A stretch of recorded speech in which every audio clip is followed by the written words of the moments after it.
નમસ્કાર દર્શક મિત્રો, મંતવ્ય ન્યૂઝ સાથે હું છું શિવાંગીની। આપ જોઈ રહ્યા છો બ્રેકફાસ્ટ ન્યૂઝ। દર્શક મિત્રો, વાત કરીએ મહત્વપૂર્ણ સમાચાર સામે આવી રહ્યા છે। ફરી એક વખત પાકની નાપાક હરકત સામે આવી છે। ફરીથી પાકની અવળચંડાઈ સામે આવી છે। મધરાત્રે બોર્ડર વિસ્તારમાં પાકિસ્તાન તરફથી ફાયરિંગ કરવાનો મામલો સામે આવ્યો છે। પાકિસ્તાન વધુ એક વખત સીઝ ફાયરિંગનું ઉલ્લંઘન કર્યું છે। શોપિયા પૂંછ સેક્ટરમાં ઉલ્લંઘન કરવામાં આવ્યું છે। શોપિયા સેક્ટરમાં 2 આતંકીઓને ઠાર મરાયા છે। ભારતીય સેનાએ જવાબી કાર્યવાહી કરી છે, જેમાં 2 આતંકીઓને ઠાર મરાયા છે। વાત કરીએ પાકની નાપાક હરકત ફરી વખત સામે આવી છે। મધરાત્રે બોર્ડર વિસ્તારમાં સીઝ ફાયરિંગનું ઉલ્લંઘન પાકિસ્તાન તરફથી કરવામાં આવ્યું હતું। શોપિયા, અખનૂર, રાજૌરી અને પૂંછ સેક્ટરમાં કરવામાં આવ્યું હતું, જેમાંથી શોપિયા સેક્ટરમાં 2 આતંકીઓ ઠાર મરાયા છે, જ્યારે ભારતીય સેનાના 5 જવાનો ઈજાગ્રસ્ત થયા છે। ભારતીય સેનાએ જવાબી કાર્યવાહીમાં જડબાતોડ જવાબ આપ્યો હતો, જેમાં 2 આતંકીઓને ઠાર મારવામાં આવ્યા છે। મધરાત્રે બોર્ડર વિસ્તાર પર ઘૂસણખોરીની સાથે સીઝ ફાયરિંગનો બનાવ પણ સામે આવ્યો હતો। સીઝ ફાયરિંગનું ઉલ્લંઘન પાકિસ્તાન તરફથી કરવામાં આવ્યું હતું।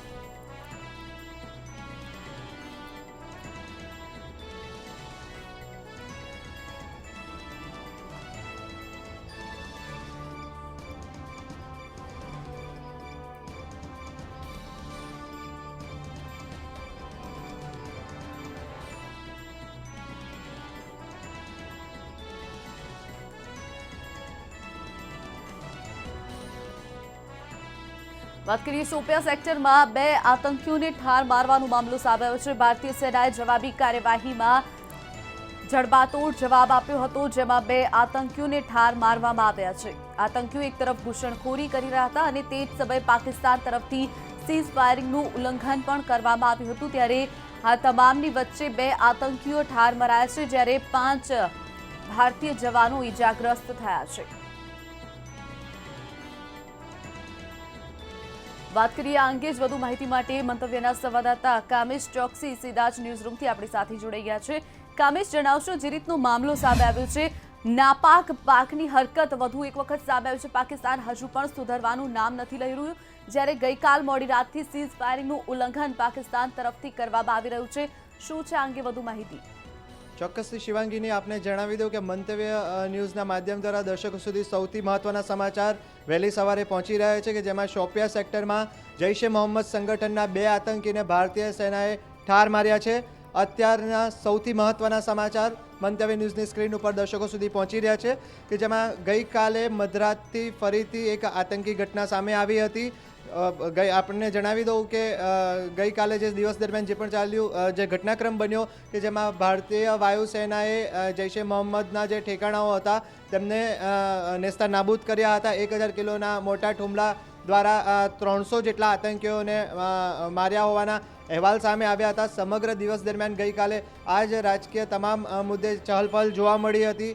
તો પાકિસ્તાનને આ બધી ઘટનાઓમાંથી બોધપાઠ લેવો જોઈએ અને આતંકને પોતાના જે પ્રદેશમાં જે આતંકવાદ જે ઉછરી રહ્યું છે તેને નેસ્તાનાબૂદ કરવું જોઈએ। એ પાઠ ભણવાને બદલે પાકિસ્તાન ફરીથી પોતાની નાપાક અવળચંડાઈઓ પર ઉતરી આવ્યું છે। પાકિસ્તાનના નાપાક મનસૂબાઓ ફરીથી સામે આવ્યા છે। આપને શિવાંગીની જણાવી દઉં કે ગઈકાલે રાત્રે મધરાતથી જ ફરીથી જમ્મુ કાશ્મીરની જે બોર્ડર છે, પીઓકે સંબંધિત વિસ્તાર છે ત્યાં અને બોર્ડર વિસ્તાર છે ત્યાં આગળ ફરીથી સમગ્ર બોર્ડરના સરહદ ઉપર તણાવનો માહોલ સર્જાયેલો હતો અને સતત પાકિસ્તાન તરફથી ફાયરિંગનો દોર શરૂ થઈ રહ્યો હતો।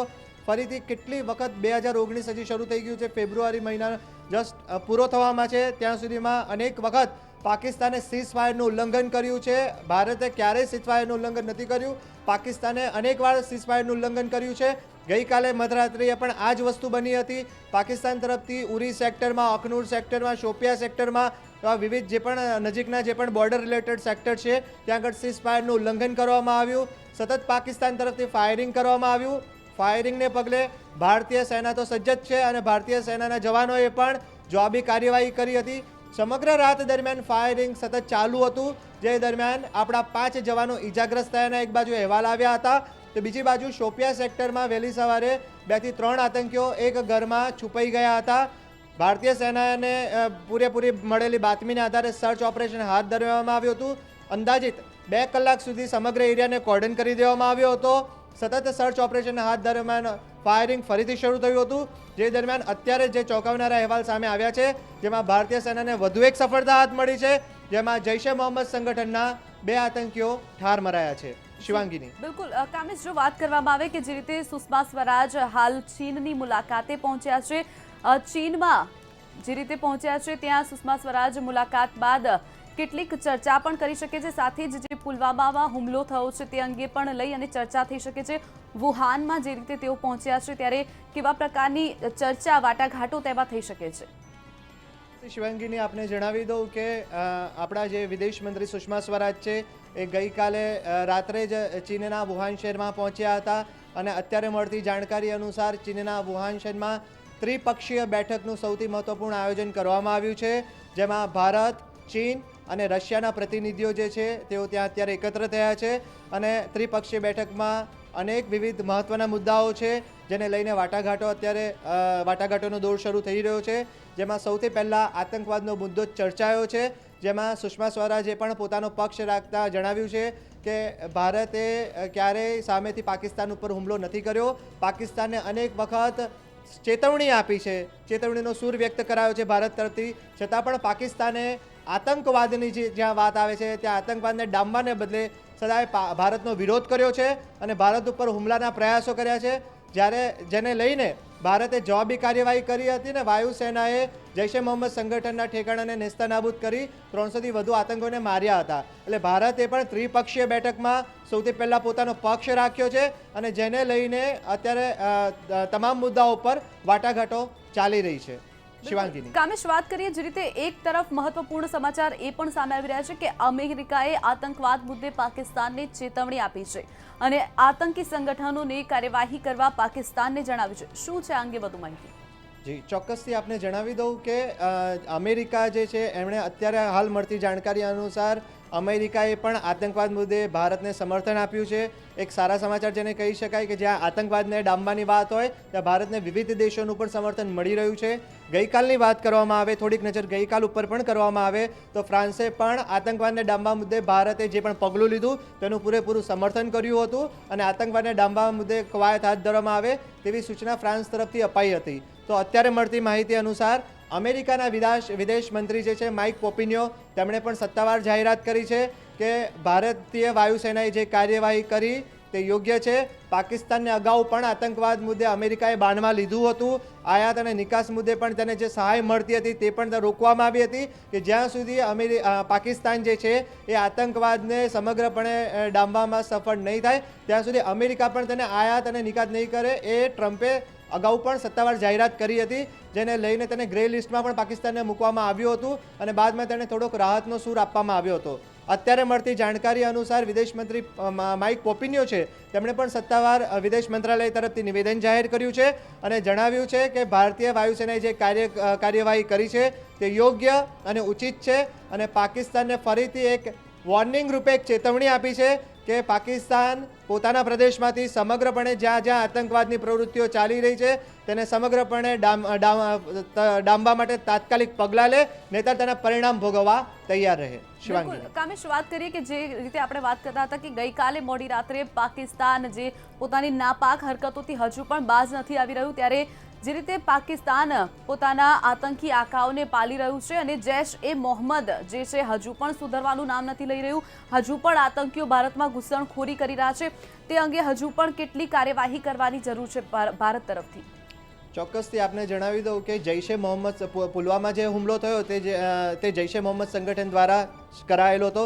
જૈશ એ મોહમ્મદ સંગઠને જ આ હુમલાની જવાબદારી સામેથી સ્વીકારી હતી અને આપણે જણાવી દઉં કે પાકિસ્તાન જે છે એ આતંકવાદનું સમગ્ર વિશ્વમાં જો આતંકવાદનો સૌથી મહત્વપૂર્ણ મુદ્દો જ્યાં સળગતો હોય અને આતંકવાદને જે ઉછરી રહ્યો હોય તેવો કોઈ દેશ હોય તો તેમાં એક જ નામ આવે છે અને તમામ દેશોના મતે પાકિસ્તાનમાં જ આતંકી પ્રવૃત્તિને મહત્તમ વેગ આપવામાં આવે છે. પાકિસ્તાને અગાઉ એવું એક સ્ટેટમેન્ટ જાહેર કર્યું હતું કે પાકિસ્તાન છેલ્લા 15થી વધુ વર્ષોથી આતંકવાદથી ખુદ પીડિત છે, તો તે આતંકવાદને કેવી રીતના પાડી શકે તેવું નિવેદન પાકિસ્તાનના પ્રધાનમંત્રી ઇમરાન ખાને આપ્યું હતું. પરંતુ આપણે જણાવી દઉં કે પાકિસ્તાનમાં છેલ્લા 20 વર્ષથી પણ વધુ વર્ષોથી આતંકવાદી પ્રવૃત્તિઓ ચલાવવામાં આવે છે અને આપને જણાવી દઉં કે જૈશ એ મોહમ્મદ સહિતના જૈશ એ મોહમ્મદ છે, હિઝબુલ છે, લશ્કર છે, ISI છે, એવા તમામ જે પણ વિવિધ આતંકી પ્રવૃત્તિઓ સાથે સંકળાયેલા સંગઠનો છે, આ સંગઠનો જે છે એ પાકિસ્તાનની ભૂમિ ઉપર જ તેમનો જન્મ થયો છે, ત્યાં જ આ સંગઠનો ઉછર્યા છે,